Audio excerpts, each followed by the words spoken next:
Hello and welcome. Today, we're diving into something that, well, it touches every single one of us, suffering. We're going to explore how Islamic thought looks for meaning in our toughest moments, and we'll start with a feeling I'm sure you know. You know that feeling, right? That deep human feeling. It's that silence when you're just waiting for help, for an answer, for things to get better. It can honestly feel like you're alone in a dark room, just hoping someone remembers to flip the switch. But this feeling of being overlooked in your pain, it's not new. In fact, it's at the very heart of a foundational story in Islam. So let's go all the way back to the beginning of the Prophet Muhammad's mission. After those first earth-shattering moments of revelation, there was a pause, a period of total silence from the divine. And for the Prophet, this silence was just agonizing. It was filled with so much uncertainty and a deep, deep longing. And into that painful silence, the people around him started to whisper, then to mock. They taunted him. They said, "See, your God has left you." I mean, can you imagine the weight of that? You're questioning your own most profound experience, and the whole world is right there questioning it with you. And then the light came back. This verse was revealed, and it wasn't just a comeback. It was this deep, soothing reassurance. It really established a core principle for anyone who finds themselves in that quiet, scary place between pain and relief. Just because there's a delay, it doesn't mean you've been abandoned. Divine timing is not divine neglect. Okay, so that story gives us a really powerful emotional anchor. But Islamic theology also offers an intellectual framework, a whole new way to reframe what suffering even means. Let's dig into how that actually works. The key concept here is a word ibtila. It's often translated as a trial or a test. But the really critical distinction is that this isn't about being punished for something you did wrong, not at all.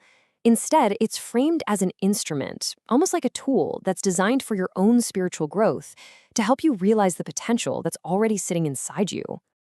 The Quran is pretty direct about this.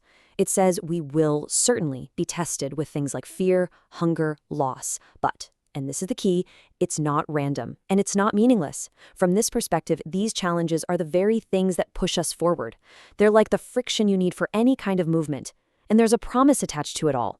Good news for those who can remain steadfast. So if we're looking for the ultimate example of what steadfast looks like, the Quran points us to one figure above all others, the Prophet Job, or Ayub in Arabic. His story is really the archetype of enduring a severe test with just unwavering faith. Job's story is so powerful because his devotion wasn't based on his circumstances. When he had everything, immense fortune, great health, he was grateful. And when all of that was stripped away and he was hit with this terrible illness, he was patient. He understood that both states, the good and the bad, came from the same divine source.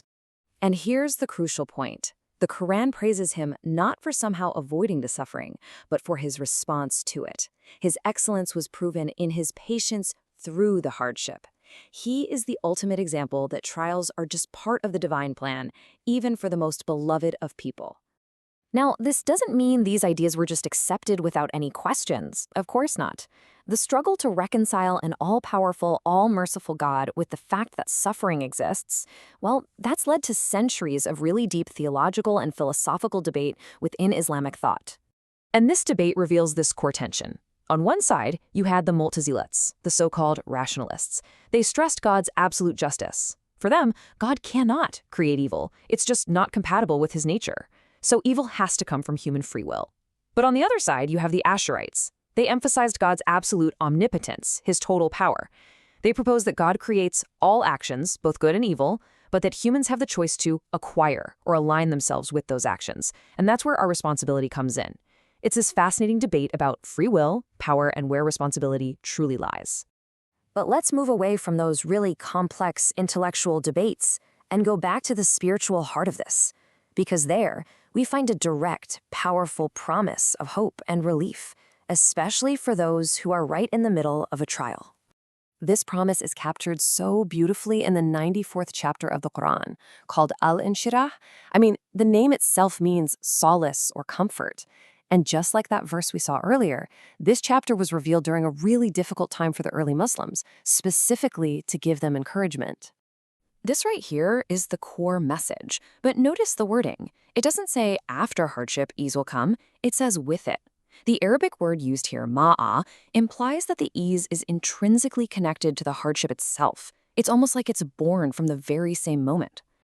And then, boom, the verse is repeated right away. So why repeat it? Well, theologians explain this repetition is for emphasis, to make the promise absolute, certain. The message is that for every single hardship, there is a corresponding ease. It's a divine guarantee. So, after finding this internal framework for comfort and this divine promise of ease, the tradition then turns the focus outward. The comfort we get isn't supposed to just stop with us. It becomes an ethical responsibility, a call to action. And this really becomes the challenge for us. Knowing that God doesn't forget, we're asked not to forget others. So, who are the people who've been pushed to the margins? Who's missing? You know, pain isn't always loud. Who around you might be carrying a really heavy burden in total silence? Who's feeling exactly how the prophet felt during that long pause, like they've just been completely forgotten? And this question pushes us even further. It asks us to look beyond what's immediate, beyond what's popular, to look for those whose suffering has been silenced, whose stories aren't in the headlines anymore, but whose pain is every bit as real. And this brings us to a final, powerful idea. Our own hope for mercy is tied directly to the mercy we show to other people. By making sure that no one feels forgotten, we hope that we too are not forgotten.